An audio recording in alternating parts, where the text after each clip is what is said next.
Josh. Thank you for joining me today. It is my pleasure. I am happy to be here on Happy Whole You. This is going to be fun. Yes, absolutely. So before we dive in, share with everyone if you could just give them the 411 on who you are and what you're all about. Yeah, gladly. I'll keep it short. I'm a naturopathic doctor. I live and work in Connecticut, Yale School of Medicine, and the big hospital there is right down the street. So I'm in Connecticut. It's beautiful springtime right now. I've had like 25 years of a natural medicine career. Like I say, I'm a naturopathic doctor. I am a part of a clinic where there's multiple doctors, so it's a group practice. I've been seeing patients in that context for many, many years, many of whom have musculoskeletal pain, inflammatory disorders of various kinds. And my expertise is in the broad spectrum of sort of human illness, but I treat common problems, chronic problems, and complex medical problems using a natural medicine first approach. That's where I'm at. So what led you down this road? Because, I think there's 5 naturopathic schools left in this country. And so what made you want to go that route versus just traditional MD? Yeah, well, that's a story. I'll tell you, and it's a good story too. So I grew up in California. I come from a family with a lot of doctors in it, and I was one of those kids that always wanted to be a doctor. That was just, it was sort of built in my blood somehow. I went to UCLA in pursuit of that passion. I studied neurophysiology there, and my dad was training medical residents at UCLA at the time. And I had sort of, I guess you might call it like backstage kind of access to doctors, many of whom were telling me, this is right, like 25 years ago or more, that medicine kind of just ain't what it used to be, was sort of the idea that they were expressing, and actually being quite discouraging of me, this college kid going into medicine. And the reasons were like the increasing influence of insurance, the increasing influence of big pharma, the decreases in autonomy because of these big hospital systems they were working for. And so that gave me pause, and it gave me something to think about. So what I did is I took a year off after college and I traveled. This is the kind of travel like with a backpack, sleeping on beaches, hitchhiking, Love living it. in youth hostels and that sort of thing all around. And during that trip, I admittedly, my personal hygiene wasn't great. I wasn't taking lots of showers. I got a blister on the back of my foot from my sandals, and it got infected. And that that skin infection turned into something called cellulitis, which is a very serious problem, ascending up my leg. And I was in like I had a fever. This was like Oh, a wow. limb or even maybe life-threatening situation. Yeah. So I was in Switzerland at the time. I called home. I got a prescription for antibiotics, which I desperately needed, called into a pharmacy that was in Zurich in Switzerland. And I went in there with a fever. I was really sick. The good news is the antibiotics cured my infection. And the maybe even better news is that when I was in there, I noticed that in a pharmacy in Switzerland, which is still true to this day, all over Europe and in lots of places, they have all herbal stuff. They have homeopathic stuff. They have tea. They have all this cool stuff that was like just totally foreign to me, right? Like I Yeah. needed antibiotics at the time, but I was exposed at this time where it was like a time of growth and looking and searching, that kind of time of life. And I saw this, right? And it turns out that like in Europe and in lots of other places, herbal medicines or natural medicine first, like I said, as I Yeah. described my practice, is really just the way to go. Whereas here in America, we love the big guns, the big sledgehammers first. Yeah. Anyway, that pharmacy experience lit a fire in me that is still burning now. And so it's funny, like if you think about it, like I'm the naturopathic doctor, I'm super passionate about all this stuff. But like I got my first exposure to naturopathic medicine on a day when I needed antibiotics, like no doubt about it. Right. And so here I am, like in this natural medicine first practice, but also with like a very profound respect for the power of Western or mainstream Yeah. medicine when it's needed too. And so that's like kind of like this like really interesting yin and yang that's been Mhm. present throughout my life and my practice, up till the present. Oh my gosh, that's such a cool story. And what a gift that blister was to you. Yeah, right. The gift of cellulitis. My goodness. Yeah. Yeah, I Yeah. think, that's the thing is, Western medicine for, acute things that happen. It's like so incredibly important, and we've come so far in medicine. But then on the flip side, in America, we've really lost that holistic health, that Native American approach, the European approach, like some of these, homeopathic approaches to supporting one's foundations of health. So there's room for both for sure. And Yeah. I love that you're doing what you're doing, because it should not be all one-sided. So I want to jump into the pain aspect of what you do. So you help people that are in pain kind of get to the root cause. And can you share, because there's a lot of people, even people that I see that are in a lot of pain. Yeah. What's something common that you see, and what is like some low-hanging fruit in terms of your approach to supporting them when you first meet with them? Yeah, it's a good question, and I came to this sort of expertise in musculoskeletal pain, not, I guess, partly because of my own background. I was a surfer and a skateboarder, and I was a rough and tumble. And so I broke a lot of things. I've had lots of x-rays, lots of sprains and strains, always in a cast of some kind. So like Yeah. that was like, I get it sort of personally in that way. Um, and I suppose it was always of interest because of those reasons, but it also turns out that so many people, regardless of whatever other thing they're coming in for, it might be gastrointestinal or neurologic or whatever, just have pain, right? Like something hurts. It's very rare actually to come across a person, especially a person who's above 40 or so years old, who doesn't complain that something or other hurts, right? And Yeah, often for those sure. problems are, old problems that are coming back to haunt them, that knee that they hurt in football or cheerleading or dance or whatever, or this chronic problem, their neck or their hands or their carpal tunnel. So it just seemed like it just made sense that like one person after another is walking in the office with some variant of musculoskeletal pain, that it became an area that I had no choice but to become interested in, because my patients all had these types of problems. And then years and years, and now decades of observing patterns in these people and trying to understand why some people get better, why some people don't, why some people sort of go down this rabbit hole of Western medicine with X-rays and MRIs and surgery and still don't feel better, and unlocking and understanding those patterns with my sort of holistic perspective is what has led me to where I am now. So that's what we can talk about for sure. Yeah, that's so interesting. So my listeners, they don't know about this. This is something I recently went through. I've been having pain in my right hip, and it's more of like this radiating that goes down across the hip flexor down to the groin area. It's been going on for some time. And I was getting chiropractic care, doing all the things I do, biocharger, sauna therapy, Mm. all these things that I do at my practice. And I would get relief, but it wasn't like it would come and it would throb when I was in bed at night. And so I finally got really like frustrated. One thing I wasn't doing is I wasn't stretching properly. I wasn't working on my fascia or anything like that. And I was referred to this doctor down in Southern California who is like the best. I'm told he's the best, right? So I go in, he's the best.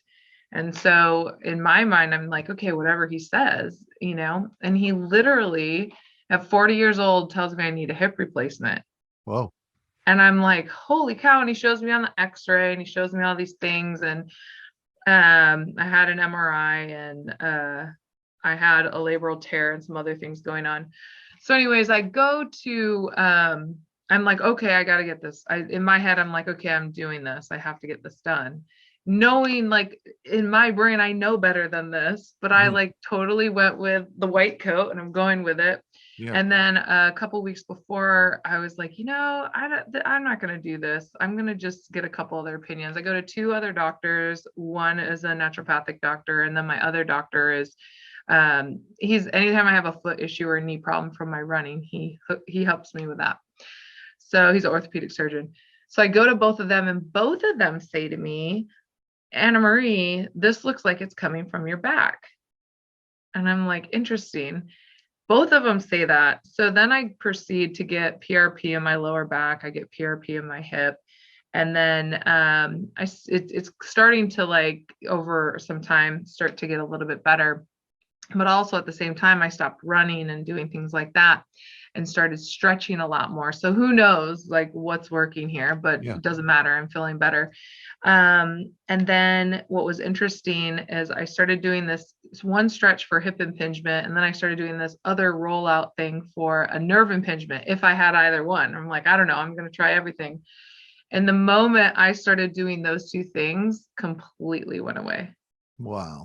It was insane. It was Mhm. totally insane. So anytime I start to feel any of that stuff that's happening, I do this stretch, I do this rollout thing, and it completely goes away. And here's the thing is, I was about to sign up at 40 years old to have my hip replaced. And Yeah. I know, I mean, I know I should, Right. but I Right. told myself, I'm like, I'll give myself 6 months. And if I can't move the needle, then maybe I'll reapproach this. Yeah. So, Well, you're a case in point. I mean, that's an amazing case study. And to your listeners, I hadn't heard this story before we started talking either. So this is new to all of us. And it's a remarkable story, and it's shocking how common it is. It's mhm, also shocking and really tragic, actually, how many people don't do what you did, right? yeah, Don't actually take that step and say, let's see if I can figure this out another way. And I mean, it's a great jumping off point for our conversation, right? Because you were told by the best doctor mhm, that you needed this hip replacement on the basis of your pain, your presentation, and also some imaging, right? That imaging yeah, was probably an X-ray and or an MRI, right? And mhm, here's the thing that people don't understand, and it's such a great frustration. And I love the opportunity to talk to folks like you on podcasts about this, because it's such an unknown out there in the world of the patient population, which is that X-rays and MRIs are very imperfect. They are not perfect. They don't show you everything. It might even be fair to say that they lie sometimes, right? And not in the sense that like an X-ray or MRI is showing you something that's not there. It's just that those images don't tell the whole story, right? mhm, Because they don't show muscle tension. They don't show inflammatory changes. They don't show fibrotic accumulations in a fascia that might be causing a nerve impingement and stuff. And so what you see is these structural things like, oh, there's a disc herniation, a labral tear, a meniscus tear, bulging this and that, a narrowing of some aperture, all this stuff that you can see. And it's shocking to a patient when they see it. It's like, oh my gosh, I right. saw it. I must be There's proof. broken, right? Yeah, it's proof, right? But here's the thing, and there's so many examples of this. You even there's some nuance in your discussion about your own story that should give all of us a clue, which is that like you would maybe go to a chiropractor, a massage therapist, or get acupuncture, and then it would be better, right? Well, maybe, and it wasn't better for a long time, but it was at least partially better. Or maybe for a lot of people, it's like, I go for a walk and it feels better, or it's better when I'm on vacation. And it's worse when I'm at work, these kind of things. It's better on the weekends, worse during the week. Then that problem, that labral tear, that meniscus tear, that bulging disc, those arthritic degenerative changes, those don't change on the weekend, or on Right. vacation. They're there all the time. And so if you're better sometimes and you're pain-free sometimes and you have pain other times, then there must be something else Mm, happening that's causing the pain, that's turning that what we see on the MRI in your knee, your hip, your back into something that's painful. And it turns out, and I don't know if you're aware of this, but like there's there's hundreds of thousands of surgeries that are performed every year in situations just like this. Hundreds of thousands of unnecessary or inappropriate surgeries. And this is not a naturopathic doctor saying this. This is published in mainstream yeah. medical journals. Yeah. This is well known. And that's frightening, right? Like there's times where a foam roller and an appropriate stretch would fix the problem, fix the Yeah. pain. And it's striking how many people are walking around with degenerative labral tears, degenerative meniscus tears in their knees, and disc herniations, bulging or disc in their neck or in their back, who have no pain at all. Mhm, Many, many, many people walking around mhm. with those same findings on an MRI who have no pain. So that should tell us something, which is that there's more to the story than just what we see on the image. And basically, that's what my career is all about, Yeah. essentially. Yeah. And you know what? You're so right. So my orthopedic surgeon was like, Anna Marie, look at your other hip in the MRI imaging. I have labral tears in both hips. Yeah. How The come that one doesn't question, hurt?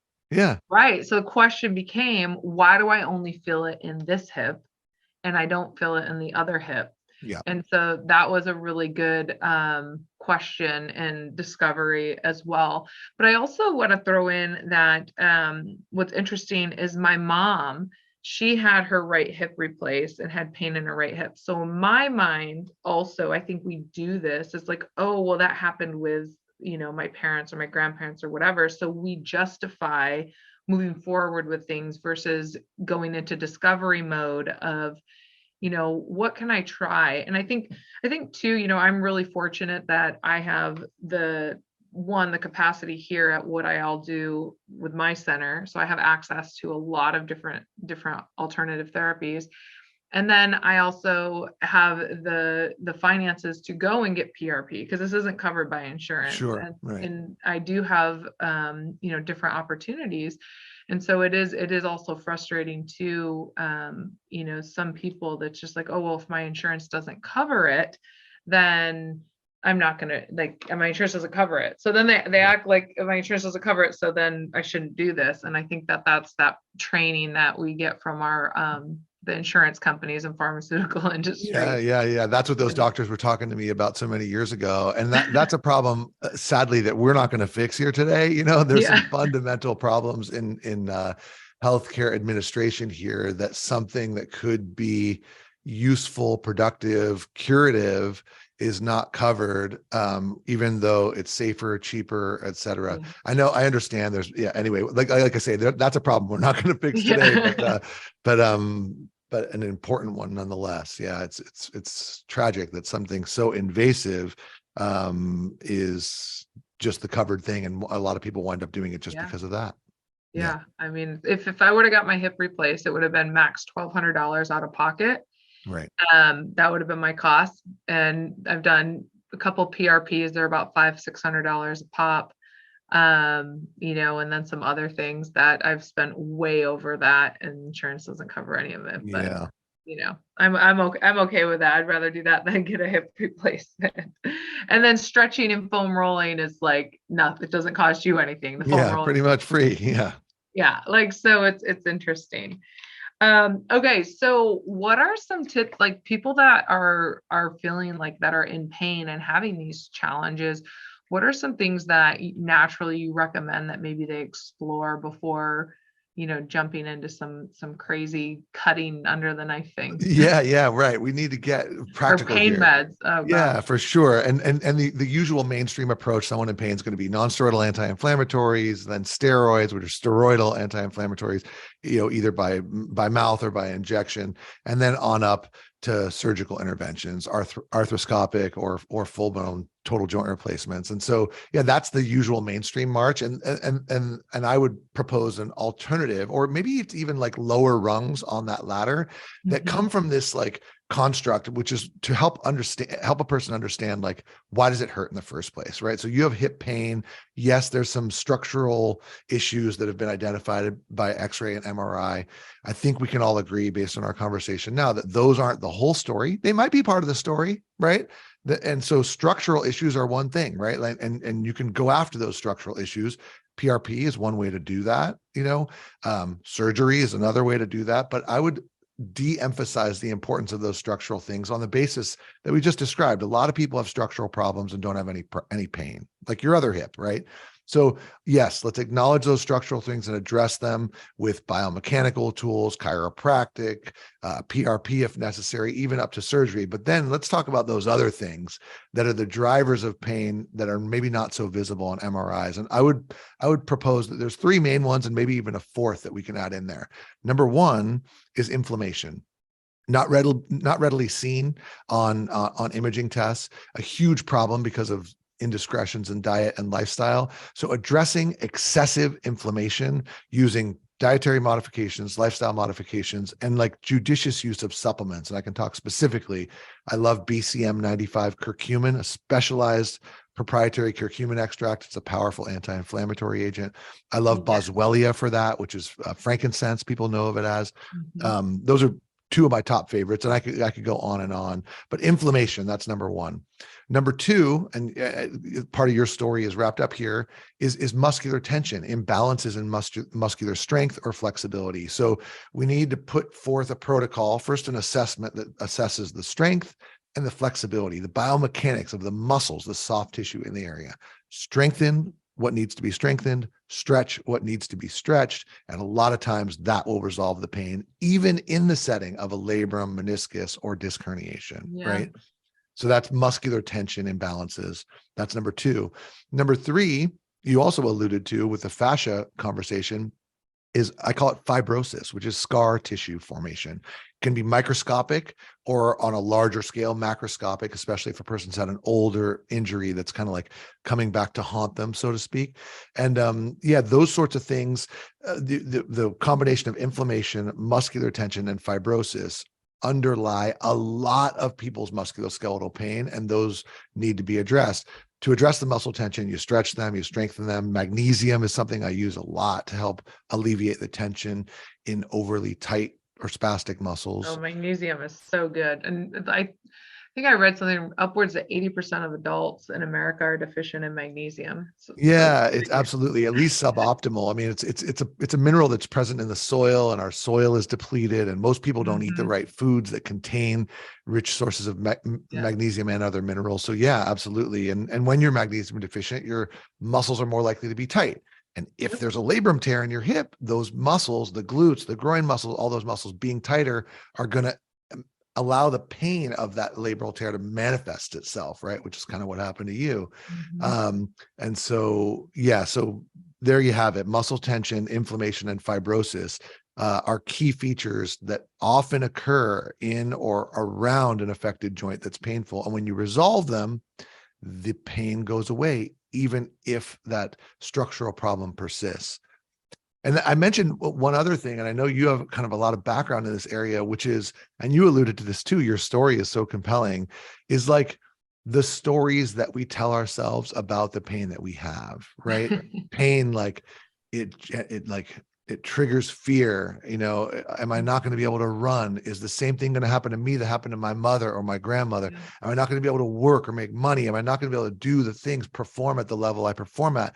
And so that kind of trope that we get in our heads about pain actually turns out to perpetuate the pain and Mhm. make it worse. So yeah, in addition to those structural medical things like inflammation, muscle tension, fibrosis, structural problems, there's also this psycho-emotional piece which really needs attention in people with musculoskeletal pain. Oh yeah. Yeah, it's that neuroassociation. So it's like if you constantly are connecting with your pain every day, Yeah, like almost looking for it, right? So for a while, when I would go do anything, I'd be like, okay, am I feeling my hip? Like I would literally be thinking, am I feeling my hip when I would start like right. running or starting to do something? And so I had to also disconnect from that Mhm. with giving that so much attention. And there's yeah, that's and then plus once you're like some people too, I'll see, and I'm sure you've seen this, where you have people that come in that no matter what, there's something wrong with them. Yeah, Like there's just always something wrong. And then usually I find that's usually paired with a level of anxiousness or anxiety. So they're living in this heightened state with this amygdala going, yeah, you right, right, know, right. And and like an unrealistic expectation of what life or a body is supposed to feel like, right? Like the right. idea that, like, I've had to try to relieve a lot of patients over the years of this idea that everything in their body is supposed to feel perfect all the time, right? Mhm. Like, I mean, if that's what, and for many of us, that was the case for many of our younger years, and then Mhm. as things start to get older, things might change. But the idea that I'm going to wake up every morning, feel great. Every part of my body is going to feel great. I'm going to run. I'm going to lift. I'm going to do all the things that I do and not ever have a twinge. Well, good luck with that, right? Like that's Yeah. just not how it works. And then if every time one of those twinges happens, you spin off into like a fear, Mhm. oh my gosh, is this the end of the world as we know it? Well, you're going to have a lot of suffering that you just don't need. I offer a lot of times, and when we sort of iterate on that pain and it starts to cycle like that, um, people become incapacitated often. Usually there's an anxiety component to that. And when we're Mhm. talking about musculoskeletal pain, in the vast majority of cases, it's not dangerous, right? It's not something that's going to shorten your life. It might make it more uncomfortable, but it's really not dangerous. And it's interesting because pain kicks off fear because it's supposed to be, it's a danger Yeah. response, right? If you're too close to fire, you feel the pain to change your behavior, move your hand away from the fire so you don't get burnt. Fire is actually dangerous. Whereas Mhm. musculoskeletal pain is usually not. And so a mantra that some people can learn to work with when they have a pain that's chronic or persistent is just that. It's not dangerous, it just hurts, you know? Mhm. And like if you can deal with that and get that into your head and kind of own that mantra, it's not dangerous, it just hurts, then you can start to do that separation that you were successfully able to do. Yeah. And I think too, like the body is always giving us information. And so when the body is sending pain signals and there's something not right here, that is your cue to do something about it. But instead of like us literally listening to our body and doing something about it, what we do is we go to a medical professional and have them tell us what to do Yeah. versus like getting quiet and being like, okay, like once I like took a step away of the extreme that I was heading in and got quiet and was like, okay, what could I be doing? And like really started to like listen to my body and start stretching and doing a few of these gentle things, things shifted so much for me. So Yeah. I think there's too that component of, it's almost like people have almost a disconnect to their body too. Yeah. Like, oh, I'm a victim of my body. And it's like Right. you're not Right. a victim of your Yeah, and body. also and that doctors are going to be my salvation, right? That's the other Mhm. part of it. And I think like we've offloaded the responsibility for our healthcare, right? The care of our own bodies inside Yeah. and out to a system that hopefully has our best interest in mind. I don't want to bash Western doctors or people who replace hips either, but I do Yeah. because I think it can be a beautiful and miraculous Oh thing. yeah. Like my mom, her life completely changed with her hip Totally. replacement for And so sure. hers was necessary and Yes. important and life-changing. And it's funny, I talk about this a lot, this idea that there's, and it's not even an idea, the fact that there's so many inappropriate or unnecessary surgeries that happen in this country. And the numbers are staggering. It's really in the hundreds of Mhm. thousands every year. But every time I talk about this, people get upset. They'll some people are with me. They're like, yeah, that's right. Unnecessary surgery, right? Other people are upset in the other way. And they're like, no, my surgery was the best thing that ever happened to me. And I'm thinking Which like, is good, that's but great. Like, congratulations. And that's a beautiful thing, right? Just yeah. because you had, and many millions of people have successful, appropriate surgeries doesn't mean that inappropriate ones never happen. And so it's a really interesting thing. People get really heated up about this. And I guess the question is, or the problem lies in patient selection, right? Picking the right person who's going to benefit from that procedure. And um, unfortunately, because of those incentives, insurance, and all sorts of other reasons, the medical community, pick people who are not the best candidates for surgery just because that's what we have. And this is not just in orthopedics, but in cesarean sections, heart stents, the list goes on and on and on of surgeries that are done that don't need to be done. And so that's shameful. That's a shameful situation. Yeah.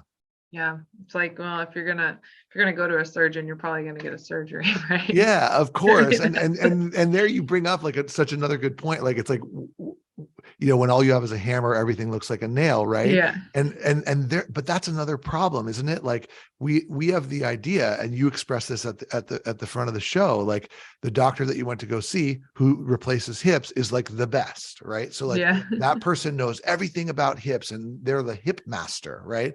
But the reality is that person is a master at one thing around hips, which is this narrow lane of replacing them with prosthetics, right? Which is a beautiful thing, but he's not going to talk to you about fascia and foam rolling and stuff like that, right? Yeah. And so it's like we've decided that our Western medicine, especially surgeons, are sort of like these deities in a way, and that they know everything, but they don't. They know a fairly narrow area, and there's other experts that are out there that have other things to offer.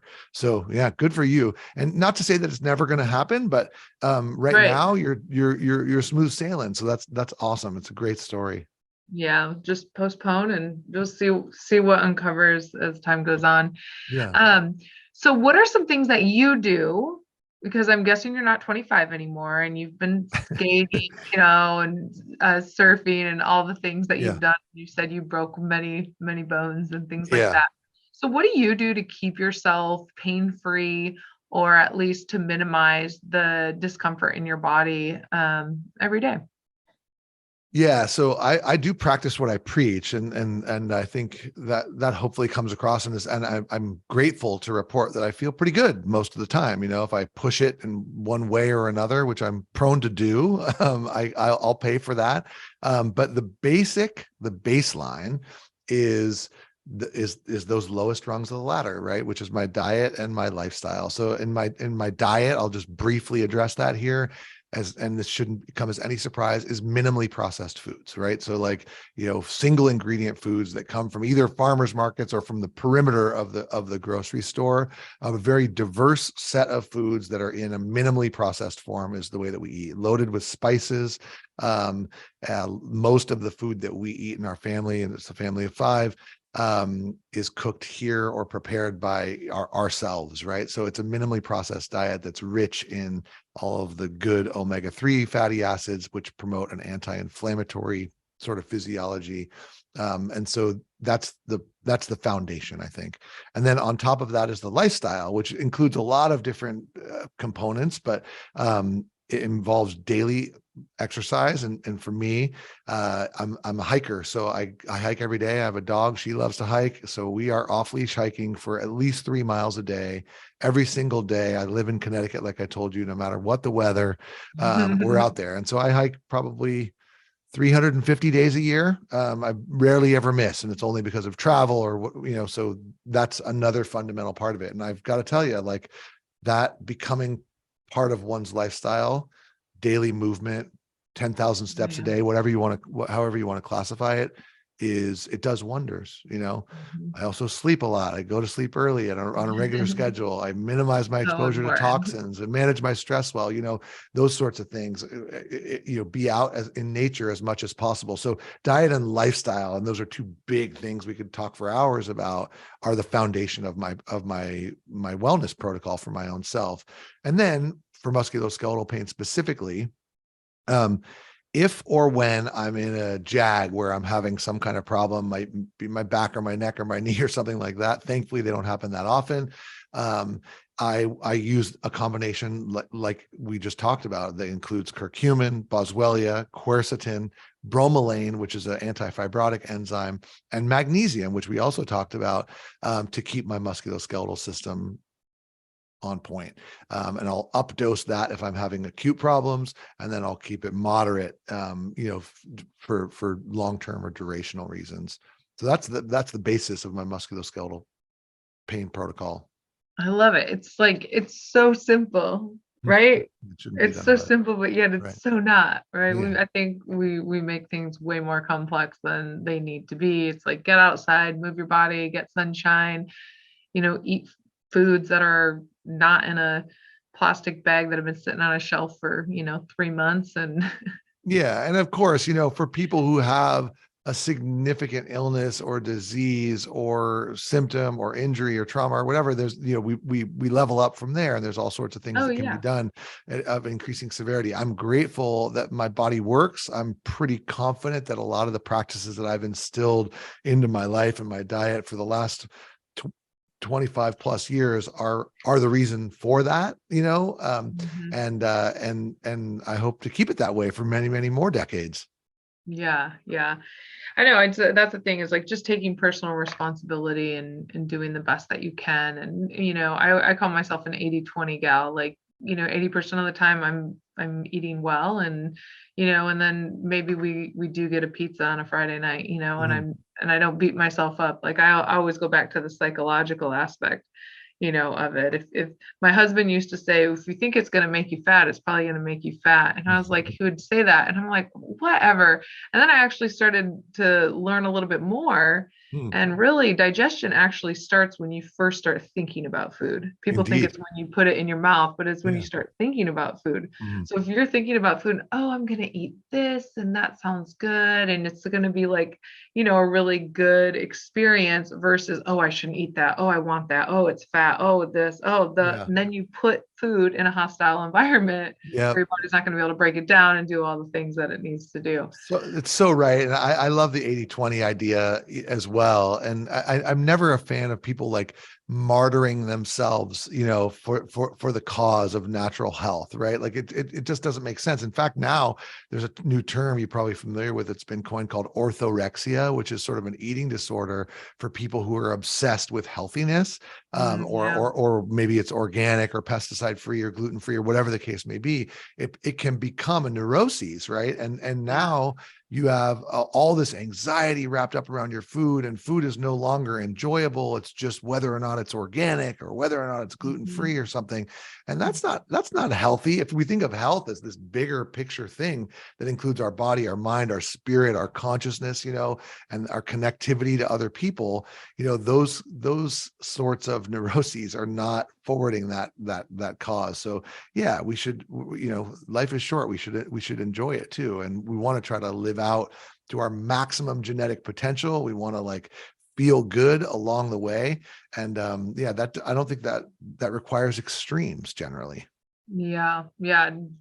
I am not a big fan of extremes by any case. It's funny because people will, they'll see me and be like, oh, don't look at what I'm eating. Or they'll be like, oh yeah, like they just like assume things Yeah. about me because it's interesting because I think that we've gone so far to the other side of being unwell that when people are even a little well or try to do like eat healthier stuff, it's like I don't know. It's like you look at them like, oh, you're on a diet, and it's like, no, this is just how I eat. Yeah. Like Right. Right.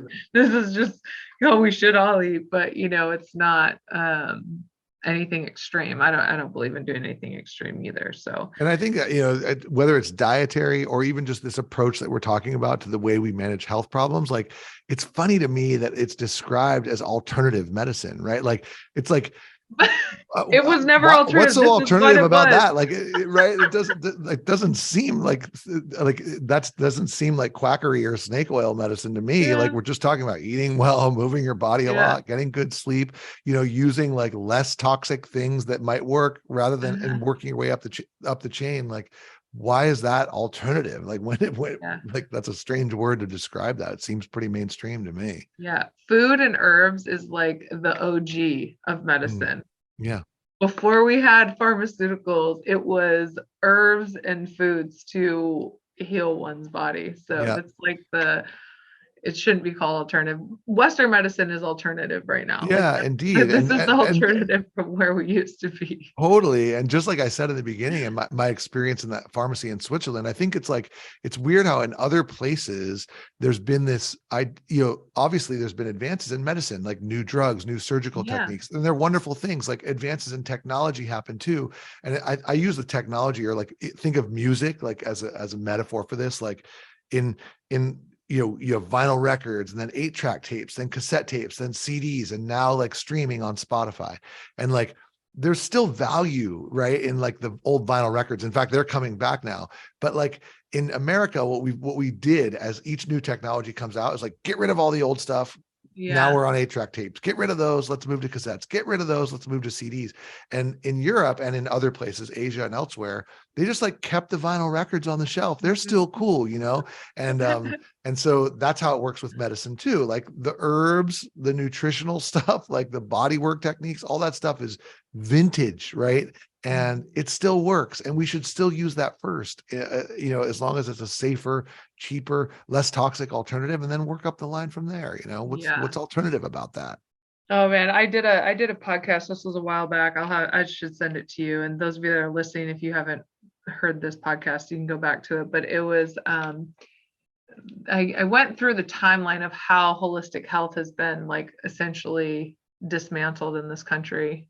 And I go through some significant things in history where it was literally an effort to remove it, right? To throw it all out when it Yeah. should just be like, and we have this. Right.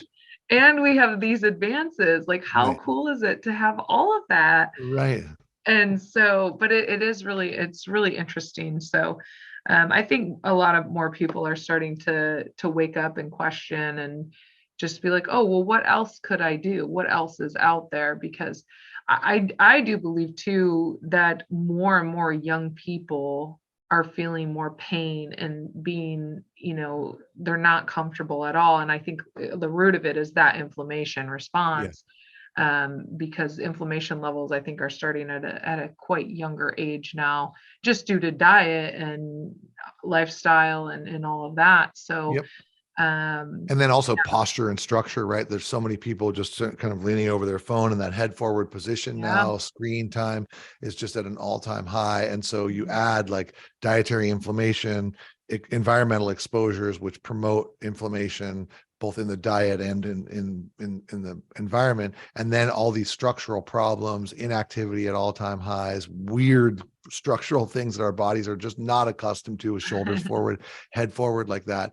Yeah, that's a recipe for increasing pain. So I think there's a lot of, unfortunately, job security in the with for people who have expertise in managing musculoskeletal pain, because it is just a freight train that's still rolling down the Yeah. tracks for sure. Yeah. I started working with a trainer.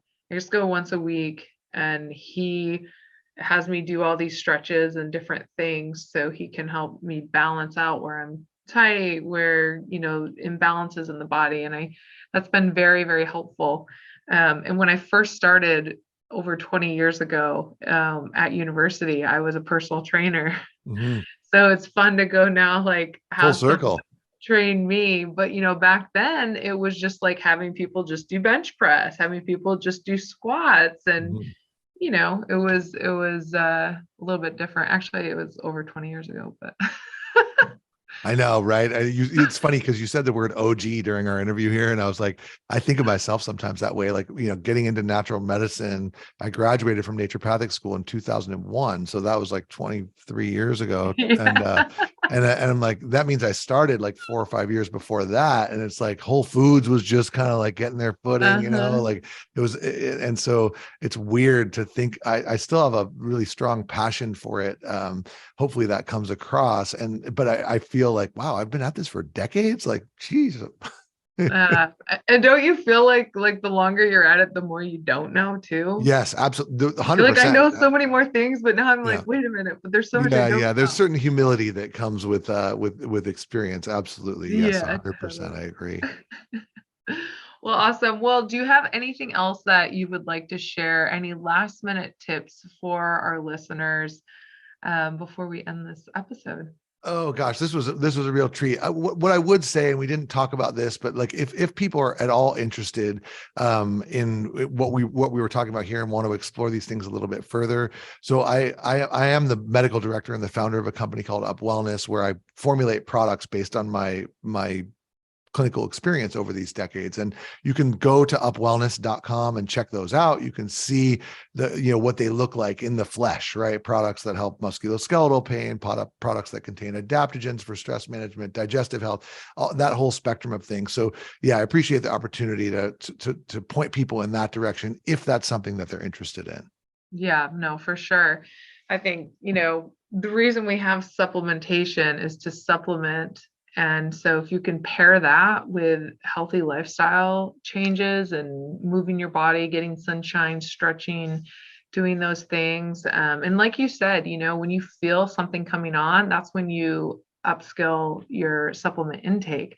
And that's what's beautiful about supplementation, because we are depleted in our food and things like that. So Yep, I, absolutely. And yes, we want that base, that good foundation, and then we just level up from there. And I think, the way I think about it is there's medicines everywhere, right? And there's medicines in our food, there's medicine in movement, there's medicine in connecting with other people. Yeah, there's oh medicines and yeah. herbal supplements too. And there's medicine and hip replacement surgery if that's what you need. So all the way up Mhm. on up that chain. I think what we're here to do is like explore those lower rungs, which are often much more powerful than people give them credit for. And Yeah. that's the kind of medicine man that I am. Yeah, I love that. All right. Well, thank you, Dr. Josh, for joining us today. I really For appreciate it. sure. This was a treat.